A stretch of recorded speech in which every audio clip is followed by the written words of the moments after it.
Astroéthique, bienvenue sur Astroéthique. Je suis très heureuse de vous accueillir dans un espace de conscience, de lumière, de guérison et d'ouverture de cœur dédié aux énergies de la nouvelle lune qui se forme le 13 mars, samedi 13 mars à 11h21 heure de Paris et qui nous offre un spectacle délicieux, magnifique, puisque nous assistons, nous allons vivre les énergies d'une quadruple conjonction Soleil, Lune, Neptune, Vénus. Waouh, quelle l'ouverture de cœur!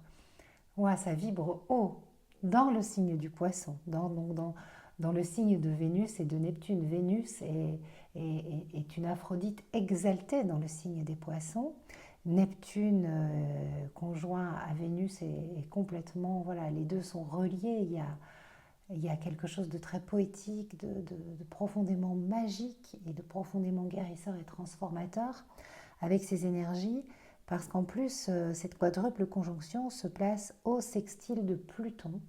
Donc il y a dans l'air en ce moment, avec ce nettoyage de la phase Poisson, qui atteint une culmination, c'est pas la pleine lune, mais ça atteint une culmination avec cette nouvelle lune. Il y a vraiment des guérisons profondes qui se font dans les couches profondes de notre mémoire, malgré nous. C'est au-delà de notre volonté. Il faut justement lâcher la volonté de vouloir guérir absolument, lâcher le contrôle pour permettre aux guérisons qui doivent se faire de se faire. Il y a quelque chose qui est en train d'agir dans les plans subtils. Bien sûr, à nous d'être réceptifs à ces énergies, à nous d'accompagner ce travail qui se fait dans les plans subtils, d'accompagner ces vibrations, de les accueillir, de nous ouvrir à elles.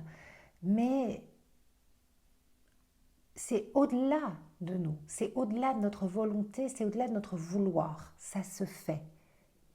Ça se fait et c'est difficile à expliquer. C'est très neptunien tout ça. C'est très difficile à expliquer et on le ressent ou pas. Mais en tout cas, voilà, c'est bizarre, il se passe quelque chose. Alors il y a des manifestations corporelles, il peut y avoir des acouphènes, il peut y avoir vraiment plein de perceptions physiques. Le corps qui est une antenne vibratoire qui nous envoie plein de messages.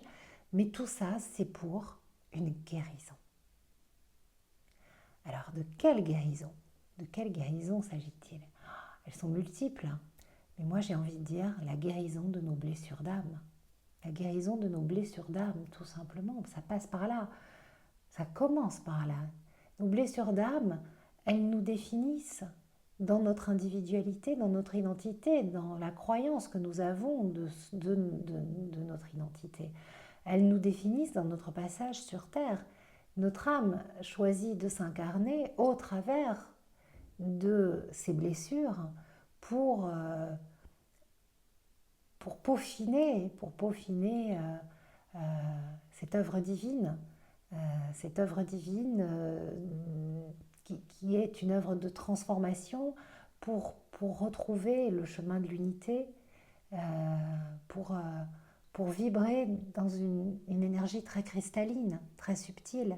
Et ce travail de transformation, d'alchimisation, nous le faisons sur Terre, en allant à la rencontre de ces blessures et faisant en sorte qu'elles ne nous définissent plus, qu'elles ne soient plus comme des structures à l'intérieur de nous, rigides, qui nous téléguident et qui nous font faire, qui nous amènent beaucoup de souffrance et qui nous font faire des fois n'importe quoi. Et donc, voilà, c'est vraiment quelque chose de profond qui se résout. Et là où je suis particulièrement touchée par la synchronicité des planètes et des étoiles, c'est que nous avons deux astéroïdes. Vous savez que moi j'aime mettre en lien les astéroïdes et les blessures de l'âme. Et nous avons l'entrée de Pallas, l'astéroïde Pallas Athéna, dans le signe des Poissons. Donc il y a vraiment, Pallas, je l'ai associé, enfin nous l'avons associé avec Valérie Tartera dans notre astro-coaching Les blessures de l'âme, à la blessure de trahison, qui est celle qui clôture nos 5 blessures, notre travail, le travail que nous vous proposons autour des 5 blessures de l'âme. Et puis nous avons un autre aspect magnifique et fondamental, c'est une conjonction entre Chiron, le guérisseur, hein, qui est au milieu de notre, qui est l'astéroïde que nous avons placé au milieu de ce travail sur les blessures, et qui est en lien avec la blessure d'injustice. Et il est conjoint à Cérès Déméter, qui est la première blessure que nous avons choisi de travailler et qui est celle d'abandon. Et là, je me dis, magie, magie des alignements des étoiles, magie de l'astrologie, des symboles, tout se regroupe.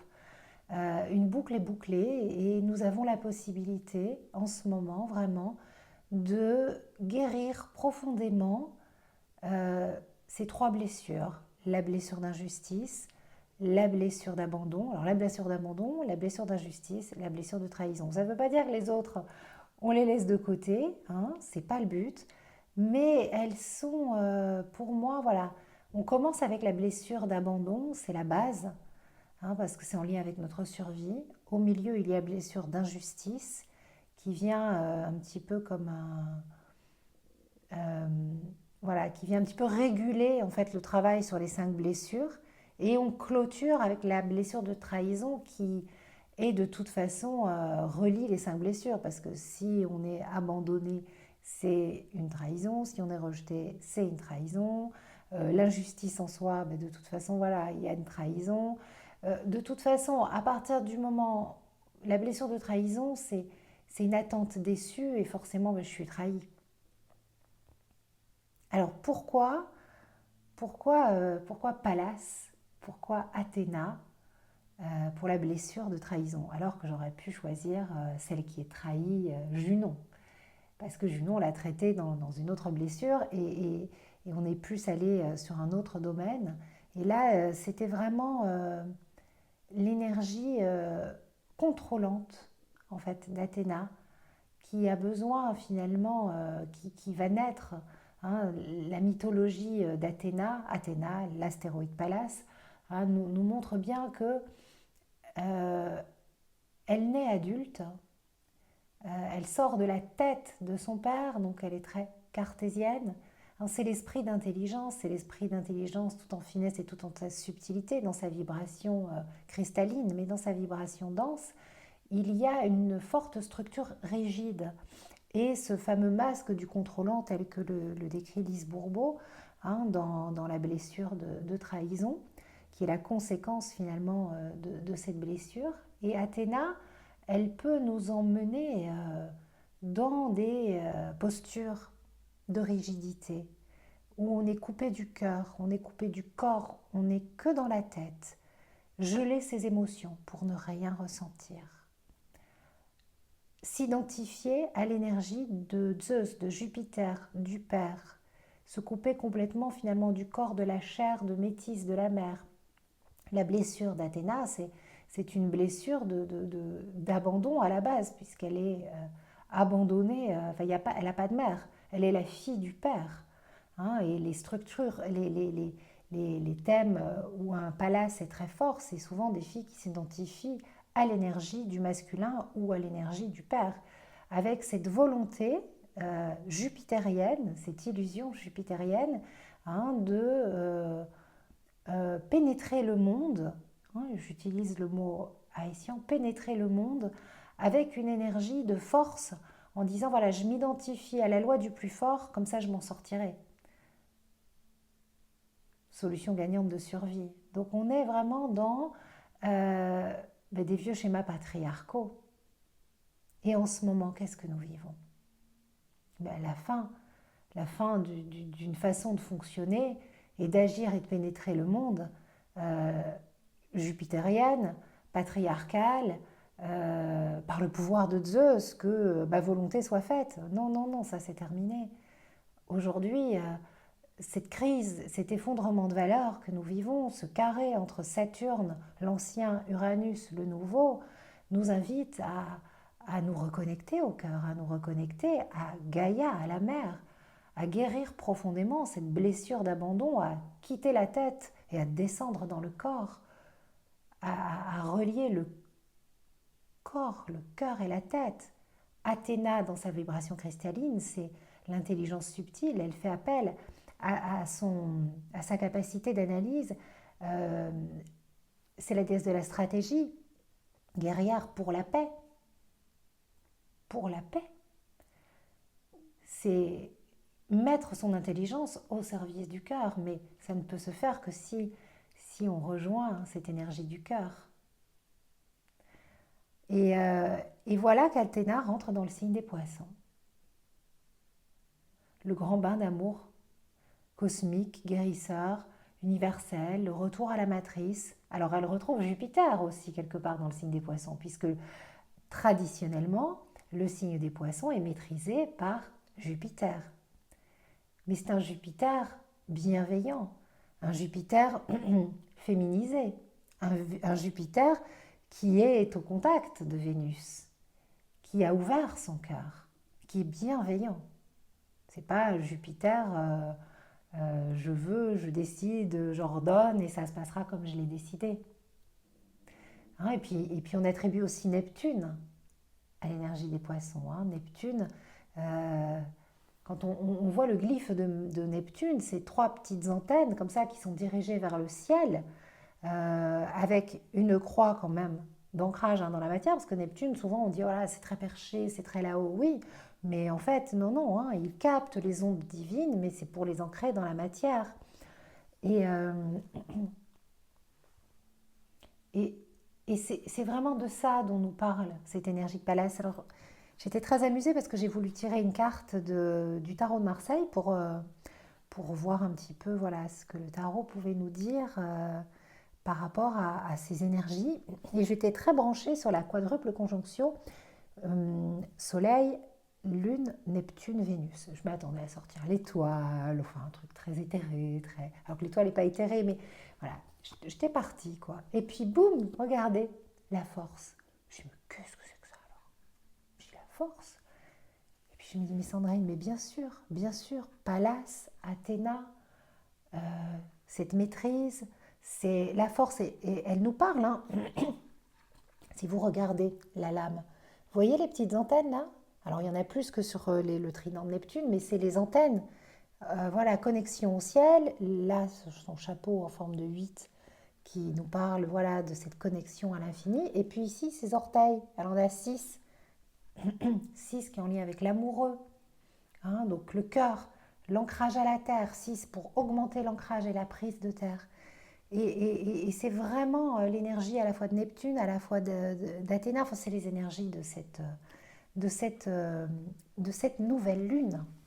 Donc, moi, je trouve ça, voilà, les symboles sont assez merveilleux. Et puis, on a un autre aspect qui, personnellement, me plaît beaucoup. C'est le trigone entre Mars et Saturne. Ça, c'est plutôt une bonne nouvelle. Parce que si on observe Mars du point de vue d'un point de vue, si on l'associe, hein, si on va aller on va à sa rencontre au niveau inflammatoire hein, par rapport à cette pandémie.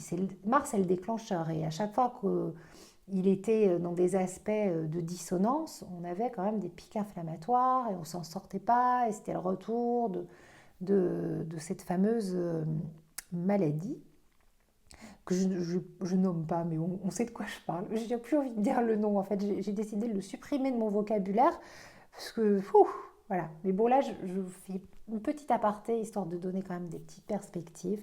Et donc, Mars forme un trigone avec Saturne, donc ça permet la mise en place d'actions sages et réfléchies, et ça nous invite à transformer la colère en sagesse.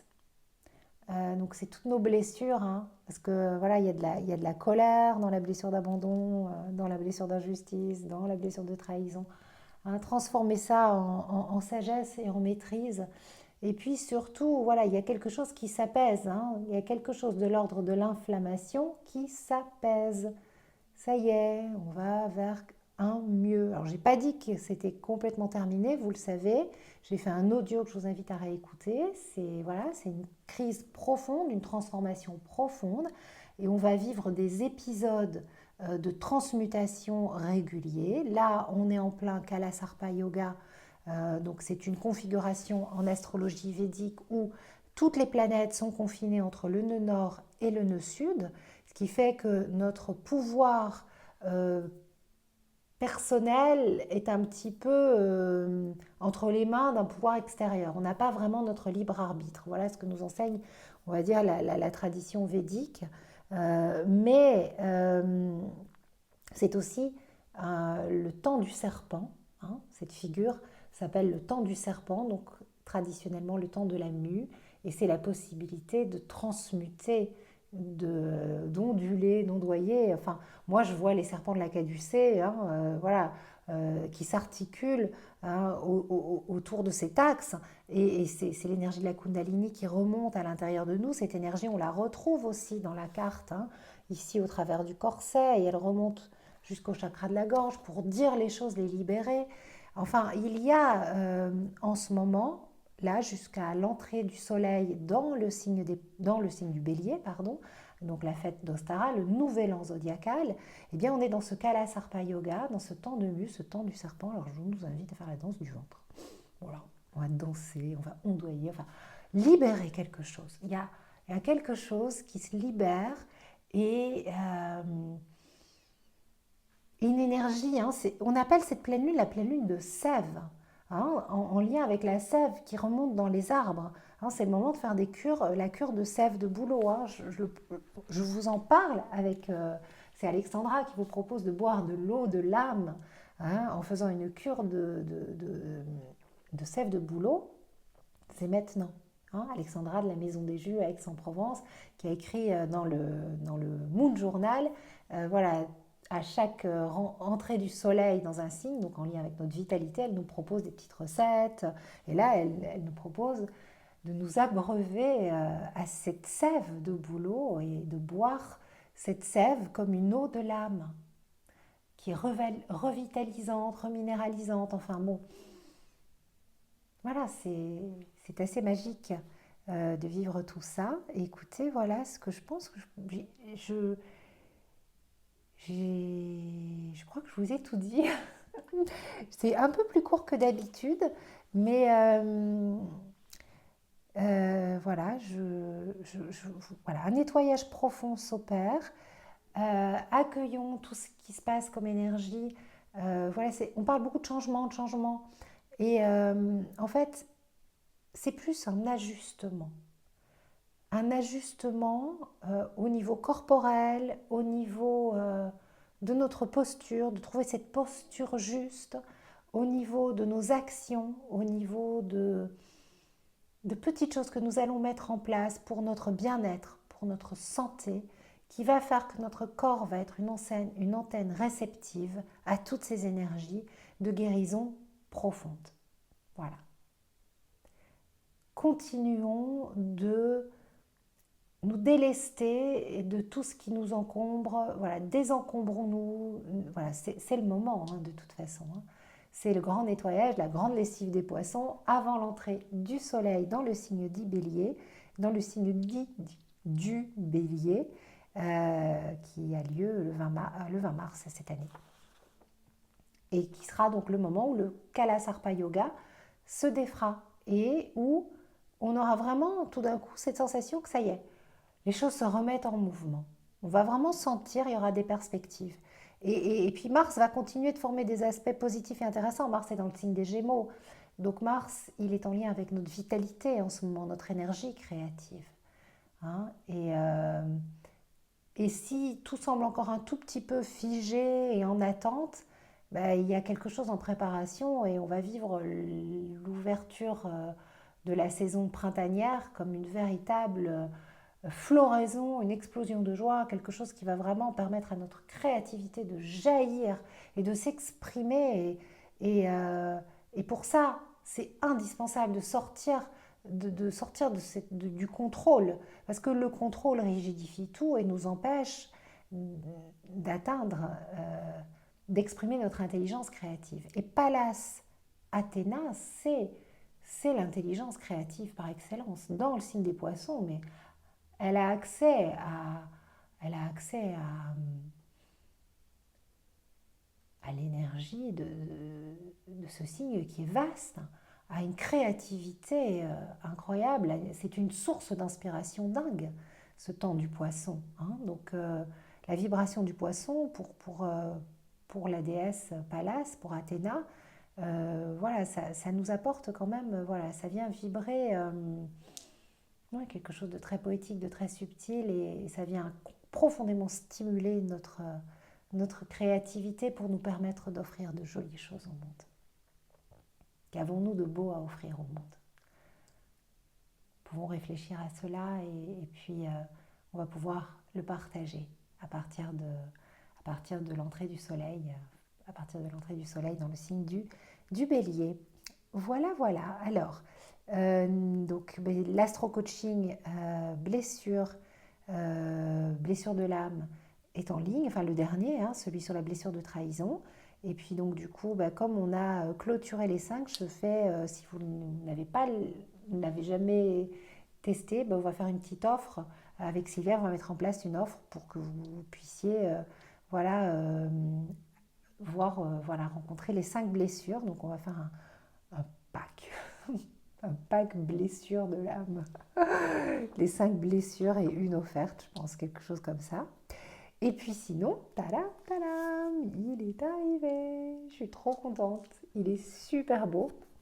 Et je vous donne rendez-vous la semaine prochaine, donc peut-être jeudi, sur mon compte Instagram pour un live où je vous présenterai, où je vous présenterai le programme Happy Moon.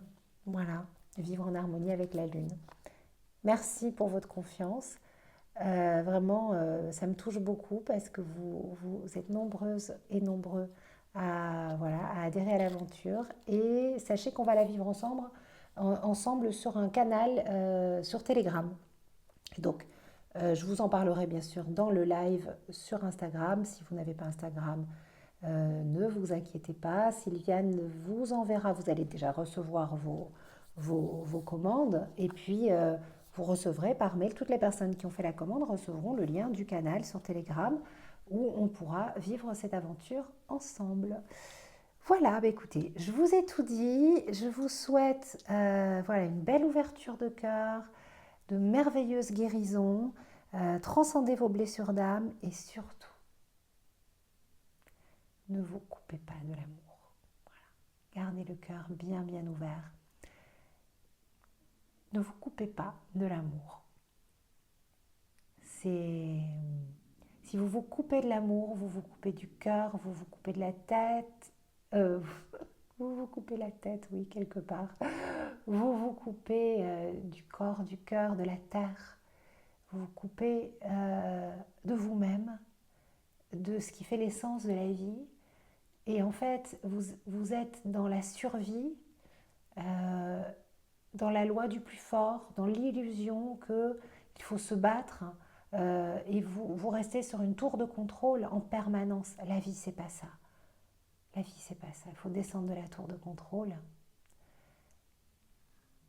danser, voilà, faire monter l'énergie de la Kundalini, faire monter cette énergie, cette vibration du serpent et déployer votre créativité avec un cœur grand ouvert. Voilà. Gros bisous et à tout bientôt pour une nouvelle vidéo, un nouvel audio, je pense, en attendant.